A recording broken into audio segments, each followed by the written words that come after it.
Ryu was a regular teenager who got hit by a truck and was reincarnated into a world full of magic. He got the ability to use water magic and only wanted to live a peaceful life by himself, but he soon becomes the strongest mage in the entire world without even realizing it. Ryu, a 15-year-old boy, suddenly finds himself in a strange white place, and as he wonders what is going on, a tall blonde guy arrives there, telling him that he is dead. Ryu suddenly remembers getting jumped by Truck Kun and asks the blonde dude if he is God. He replies that he is more like an angel who is here to send him to another world. Ryu can't believe that he gets to be Ice Guide, and the angel tells him that he can live as he wants in his next life. Well, Ryu is a chill guy and he just wants to live a slow and peaceful life. The angel has no problem with his choice, and he tells Ryu that the world he will be sent to has magic, and around 20% humans can cast spells. Ryu has talent for water magic, and the angel tells him that he will be dropped at a safe house in the middle of a forest because he opted to live a slow life. There will be enough food to last him for 2 months, and there will be an invisible barrier that will prevent monsters from approaching him. Soon, Ryu wakes up in the house in the middle of the forest, and he immediately heads outside to test out his newfound magic abilities. He then checks out his house that has some frozen meat in a cold room and also an empty bath. There is a knife and 2 beginner-level books on the table that tell him about the monsters and the plants in the area.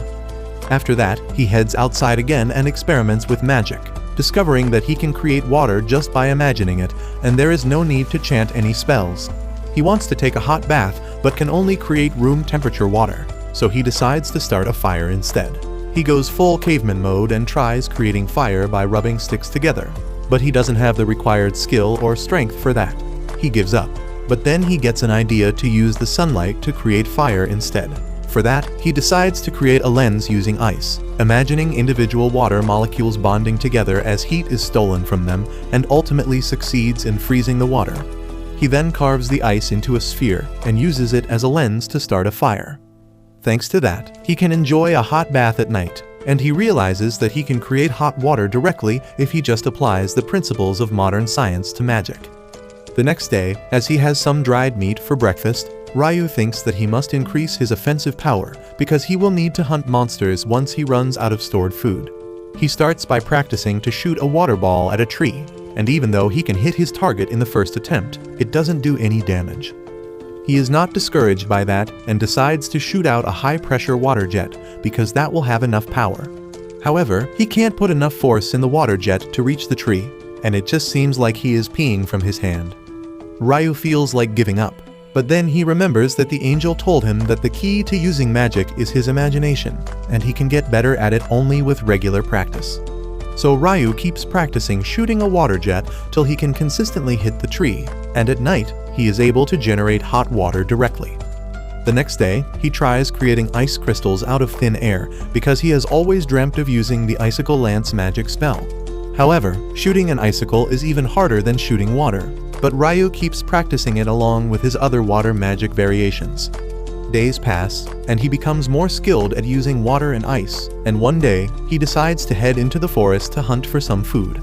He explores the beautiful forest and decides to gather some herbs and call it a day, but just then, he notices an angry boar staring at him.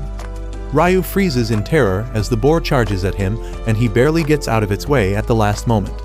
The boar simply knocks down a tree and Ryu gathers the courage to fight back. He covers the ground in front of the boar with a sheet of ice, making it slip. As the boar slides towards him really fast, Ryu creates multiple sharp icicles pointing towards it at the end of the runway. The boar hits the icicles at full speed and immediately dies after being turned into Swiss cheese. Ryu can't believe that he won, and at night, he checks his book on monsters to find that boars are the weakest kind of monsters. He then notices that even though the book talks about beginner-level monsters, there are 2 special entries at the end. The first one is about dragons, who are powerful enough to burn down entire cities easily, and if one spots them, he should immediately run away. The second page is about demons, who are beings of unknown origin, and the book just tells everyone to pray that they never run into a demon because that means instant game over. Ryu realizes that the world is too big and he needs to get stronger fast. So the next day, he ditches his clothes to go full Tarzan mode and ventures into the forest again. This time, an assassin hawk attacks him and he barely dodges its first attack. The huge bird then sends invisible wind slashes towards him, and Ryu realizes that this monster is way out of his league. He runs away, creating ice blocks behind his back to block the wind slashes, and then shoots water jets at the bird. The assassin hawk dodges everything and then charges towards Ryu at full speed, but he creates an ice wall at the last moment, blocking its attack. The bird loses one of its eyes because of the collision, and it decides to retreat this time, much to Ryu's relief. However, while he was running away from the hawk, Ryu lost his sense of direction. As he tries reaching his house, he suddenly finds a glowing lake with a headless knight standing on the water's surface along with a headless horse. Ryu is stunned to see this, and then the headless knight turns its attention towards him. Luckily, he returns home in one piece and continues exploring the forest after that, fighting stronger monsters and mastering his attack magic.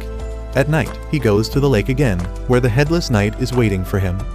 Ryu could not find anything about headless riders or Dullahans in the book, and he wonders if it is because they are high-level monsters or if they are not considered monsters at all. However, none of that matters because he is here to spar against it. Ryu attacks the headless knight with a sword made of ice, but he can't manage to land a single strike. He keeps taking hits instead, but blocks them all with an ice shield. He eventually gets exhausted and falls on the ground, but the headless knight doesn't attack him because it is actually training him. As he gets up, the headless knight comes towards him, holding a small crystal knife. The knight coats the knife in water and then freezes it, turning it into a sword of ice. It gives the sword to Ryu, who realizes that the headless knight is asking him to master this technique. Soon after that, Ryu runs into the assassin hawk he fought earlier, but this time, it has evolved into a stronger version of itself, but also lost all its rights. The evolved hawk sends wind slashes at Ryu, who creates ice walls to block them instantly. He barely manages to avoid getting hit by the attacks that tear through his shields because they are much stronger than the last time. Ryu is forced to run away, and he can only block the hawk's attacks. The hawk suddenly speeds towards him, and Ryu somehow stops its attack by piling multiple ice shields in front of him. He tries to hit the hawk with icicles, but that doesn't work out either, and then the hawk uses a sonic attack to immediately cancel his ice shields. Ryu realizes that he is in trouble now, but then the hawk shocks him both figuratively and literally by attacking him with a thunderbolt. The monster swoops towards him to finish things, but Ryu manages to pull out his crystal sword and parry its attack. He can even slash away the invisible wind attacks sent by the bird, and when it swoops towards him again, he manages to stab it through the chest. The hawk falls to the ground and Ryu walks towards it, realizing that he just met the monster twice, but they developed a really strong bond. He thanks the hawk for motivating him to grow stronger and then pulls out the sword to let it bleed to death peacefully. Ryu then begins to head home, but then to his surprise, a dragon comes there. He figures that it is going to be his last day in this world, but surprisingly, the dragon starts talking to him through telepathy. The dragon asks him if he saw a black hawk and Ryu panics, thinking that he might have killed the dragon's minion. Luckily, the dragon seems pretty chill about it and even compliments Ryu on his achievement. He then points that the weapon he is carrying is quite rare, because it is the sword of the Fairy King. Ryu can't believe that, and he decides to learn more about the world from the friendly dragon who introduces himself as Lewin. They talk all day, but in the evening, the dragon gets called home, and he tells Ryu that they might meet again someday. On the other hand, the angel suddenly finds that he missed some details in Ryu's status. Turns out, Ryu is the second person in 10,000 years of the angel's career to have a hidden trait, and his hidden trait is called Eternal Youth. A few weeks later, Ryu starts craving seafood, so he visits the beach, but he is shocked to find a shipwreck there. He quickly finds a man near the ship, and on checking him closely, Ryu finds that he is not alive anymore. Suddenly, he hears a man groaning and his eyes brighten, because this is the first human he has met since coming to this world. The man named Abel has flashbacks of a giant octopus monster attacking his ship during a storm, which caused him to fall into the ocean, but when he opens his eyes, he finds himself in Ryu's house. He realizes that he made it out safely somehow, and immediately starts searching for others. As he leaves the house, he becomes even more confused because he has no idea where this place is, and just then, Ryu approaches him from behind. Abel is shocked because despite being a fairly skilled warrior, he could not sense Ryu coming. He is also shocked by his dressing sense, but decides to be polite and not talk about it at first. Abel introduces himself to Ryu and thanks him for saving his life. Ryu replies that he could only save him, and everyone else was already dead when he found them.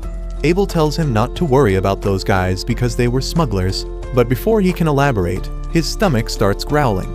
Ryo tells him that they can talk over a meal and leads him inside, where Abel the nosy quickly brings up the topic of his clothes.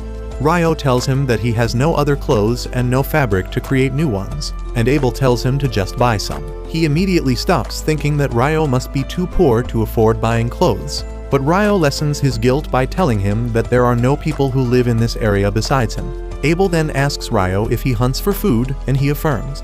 Next, he asks if he uses the knife for that, but Ryo shows off his water magic, saying that he does most of his hunting using magic. Abel is impressed because only half the people in the world can use magic, and he is among the other half that can't. That is surprising news to Ryo because the angel told him that only 20% of people can use magic. Anyway, Abel asks him to take him to the shore because he needs to confirm something. On the way, he tells Ryo to let him take the front lines if they run into any sort of danger. Ryo replies that it is not necessary, but Abel insists because he doesn't want to be the one being saved all the time. Ryo lets him do as he pleases, and they soon reach the broken ship where all the bodies have vanished. Abel thinks that either the monsters or the sea took them, and he thanks Ryo for rescuing him because otherwise he would have faced the same situation. Abel then says that he couldn't find what he was looking for, and for now, he wants to meet up with his friends. But the storm sent the ship far south, and he has no idea which direction should he follow now. He suddenly gets an idea and asks Ryo if he would like to come with him. Ryo is shocked to hear this, and Abel says that he could use his help to find his way back, and then he could find him a job that will allow him to live in better conditions. Ryo thinks about his offer for a while, and in the end, he decides to become Abel's guide back to the city. That evening, he looks at his garden that he has cultivated with a lot of effort, and he gets a bit sad thinking about leaving it all behind. At night, he tells Abel that he is going out to say goodbye to someone, and even though the knight is curious about the person, he decides not to pry into the matter. Meanwhile, Ryo heads to the lake to see the headless knight, and inform him that he will be leaving the forest for a long time. He thanks the knight for teaching him how to fight, and then takes out his knife, saying that he will fight extra hard tonight. The headless knight also draws his sword, and then Ryo charges towards him, pushing him back with his relentless strikes. After a long and hard fight, Ryo gets exhausted, and the knight returns to the lake. Ryo thanks him one more time, and the knight remains silent. However, as soon as he reaches his position, he turns around and summons a magic suit from inside the water as a farewell gift. Ryo gets sentimental on receiving the suit, and he once again thanks the headless knight before returning home. The next morning, Ryo and Abel get ready to depart on their journey, and Ryo starts feeling nostalgic about leaving the place he has spent so much time in. Soon, they run into a wild boar in the forest, and Abel asks him to let him handle it. He dashes towards the boar with his sword drawn, and then uses a combat skill to turn the poor animal into a donut. Ryo is amazed and asks what are combat skills, and Abel explains that people who fight with weapons use combat skills. They camp in a hollow tree at night, and the next day, they resume their journey through the forest. They come across some lizardmen in a swamp, and Abel decides to change the route instead of crossing paths with them because they are quite strong. However, Ryo can sense that the lizardmen are following them even after they change their path, and Abel gets ready to fight them. Ryo tells him that there are too many of them, and he will use his magic to fight too. Abel thinks that Ryo won't be able to fight without his staff, but he is shocked when Ryo blitzes 4 lizardmen with his icicle lances. After the fight ends, Abel asks Ryo about the spell he just used. He replies that it is just the regular icicle lance, but Abel tells him that his wind mage friends can only cast 1 attack at a time when they use magic, but he summoned 4 icicle lances at once. Ryo tells him that it must be a problem of the wind magic because this is pretty normal for water magic. Abel decides not to think about it that much and says they should continue their journey, but before that Ryo creates 2 glasses using ice and summons water in them. Abel notices that he used a different incantation this time, and Ryo covers it up by saying that he must have heard it wrong the last time. After that, Abel gives Ryo a coin, and he excitedly says that this is the first time he is seeing money. Abel is dumbfounded because he always thought that Ryo was poor, but he never imagined him to be this poor. He then starts telling Ryo that there are 3 major countries in the Central Plains that include the Kingdom of Nightly, the Debuhi Empire, and the Handelu Federation. Ryo starts throwing shade on the Debuhi Empire because he doesn't like the name, and while he keeps talking shit about the stupid name, they reach a vast clearing. Suddenly, they notice a rock near them move on its own, and Abel quickly slashes it in half. Ryo also puts up a water shield to block the stones speeding towards them, and Abel realizes that they just walked into a nest of rock golems. Ryo asks if golems are not more humanoid in shape, but Abel decides to deal with them before answering the question. He dashes towards the nearest golem and blows a hole through it, but the golem quickly patches the wound and starts attacking him. Abel retreats, saying that their attacks won't be effective on the golems, but then Ryo gets an idea. He creates a huge ice cube in the air and drops it on top of the golems, squishing them. Abel is aghast because he has never seen a spell like that before, but Ryo uses it a few more times to defeat the rest of the golems. After that, they find a special rock golem with a big magic stone, and Abel says that it will sell for a lot. Ryo says that he would like to get the magic stone out of other golems as well, but they are buried under ice, and he is either too lazy or too dumb to just melt all of it. They continue their journey with that and soon come across a gigantic croc-hippo hybrid. Abel says that it is a behemoth, which is a very rare and powerful monster he has never seen before. Ryo asks if they should hunt it, but Abel tells him that it is not even possible. Just then, some wyverns also come there and Ryo gets excited because now they will see a battle between monsters. Soon, the wyverns begin shooting rocks at the behemoth with magic, but it just roars, cancelling out their magic and causing them to fall to the ground. Ryo tells Abel that the giant monster probably used magic cancellation skill. Later, as they are having dinner, Abel asks Ryo more about the magic cancellation skill because he has only heard about certain traps in dungeons that can do that. Ryo gets excited on hearing about dungeons, and Abel tells him that there is a dungeon in the city of Loon where they are headed. Ryo gets mad that he didn't tell him about this important thing earlier, and asks him if he is hiding something else too. Abel asks him if he at least knows about dwarves and elves, but Ryo asks him to give him the details. A few days later, they reach a mountain range and Ryo says that they will find some human settlement after crossing the mountains. Abel asks him how can he be so sure, and Ryo wonders if he should tell him that he met a dragon who told him a lot about this world. He decides to keep it a secret in the end, saying that it is knowledge beyond human comprehension. Soon after that, they hear a strange sound and both of them get ready to fight. However, when a powerful monster called Griffin approaches them from the sky, both Ryo and Abel freak out. Abel starts having a panic attack, but Ryo quickly solves the situation by throwing a chunk of meat up in the air. Abel apes his act, and the griffin collects both pieces in its mouth before flying away. The boys heave a sigh of relief after it is gone, and they agree that they wouldn't have lasted long if they picked a fight with something so strong. As they continue their journey, Abel says that no human has encountered behemoths or griffins in the past 100 years, and the tall mountains must be stopping them from reaching human settlements. That reminds Ryo that the wyverns who fought the behemoth came from the north, which means their nest is nearby. He turns out to be right as they soon find some wyverns feeding on a monster. Ryo wants to fight, but Abel says it takes at least 20 experienced adventurers to face off against monsters as strong as wyverns. Ryo tells him that they won't be able to avoid fighting in the future, and asks if it will be better if the wyverns are pinned to the ground. Abel affirms, saying that he can beat one in close combat, and Ryo immediately steps out, chanting a long fake spell just to summon 4 icicles to stab the wings of the wyverns. Abel uses this chance to blow their brains out, but then 2 more wyverns arrive there. Ryo pins them down using icicles, but without chanting a spell this time, and Abel gets suspicious. Anyway, they defeat the wyverns and collect their magic stones, and then continue their journey to the north. But that's where this video ends. Remember to like and subscribe to the channel. Thanks for watching, and I'll see you next time.